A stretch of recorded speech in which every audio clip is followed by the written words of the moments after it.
Good morning. As indicated in my introduction, my name is Matome. I'm an attorney at the Center for Environmental Rights. I also coordinate for the Mining and Environmental Justice Communities Network of South Africa. So, firstly, the Center for Environmental Rights is an activist lawyer organization, and what we primarily do is try to assist communities and civil societies to realize their right to an environment that is not harmful to their health or well-being.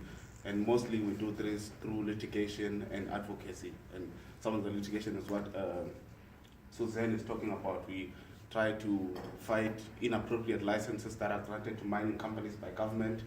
And then we also go to Parliament to try to get laws changed so that the legal opposition can truly embrace people's rights. And then in the Mining and Environmental Justice Communities Network, which is acronym METCON-SA, what I do is I mainly coordinate, so I organize the meetings, I book flights and do all those things, and I also advise the steering committee. And then the Mining and Environmental Justice Communities Network is it's a broad network of mining affected communities, and it's currently active in 7 provinces, and we have over 300 members. So what I wanted to come here to talk about today was about 2 weeks ago, I was in KZN.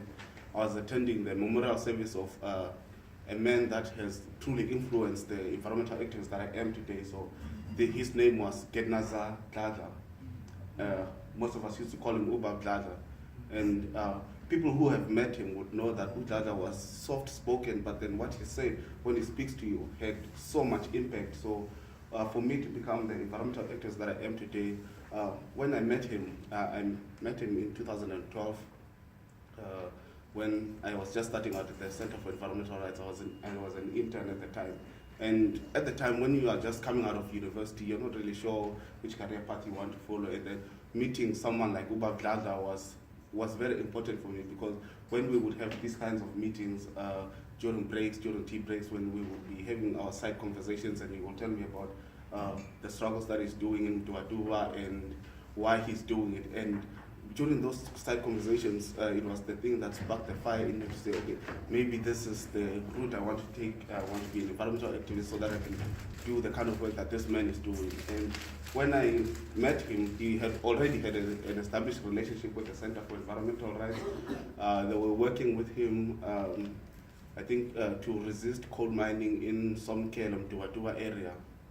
And then what he wanted for those communities there was, for the mining companies that are mining and benefiting from these communities, he wanted the mining companies to pay for the environmental damage that they're causing in those communities, and to also account for the social disruption that they caused in those communities, because there were cases of mining companies relocating people and then putting them in inadequate housing, and then those houses were also did not fit the families, and people's graves were being moved around.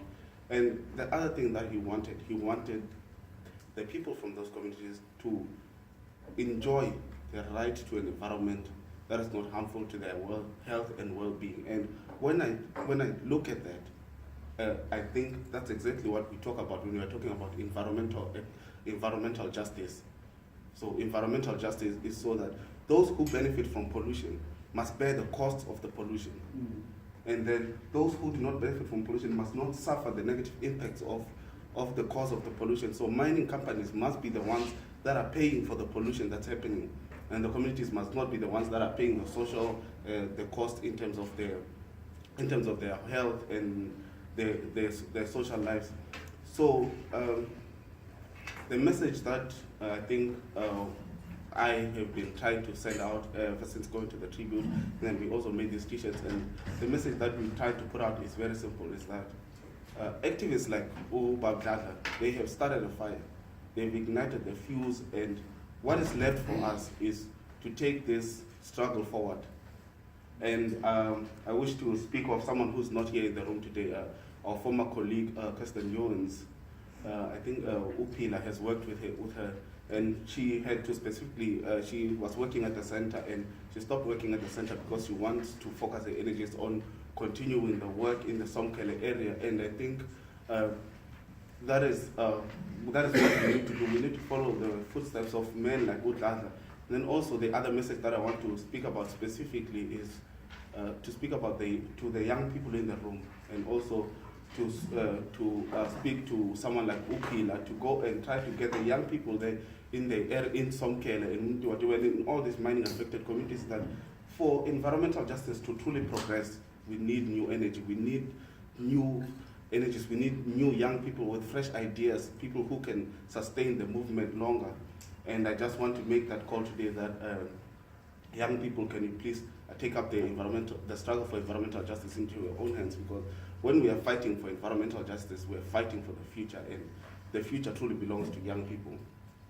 And I also think Mashile also wanted to come and say a few words, because he also did a lot of work with Ubakad. Thanks.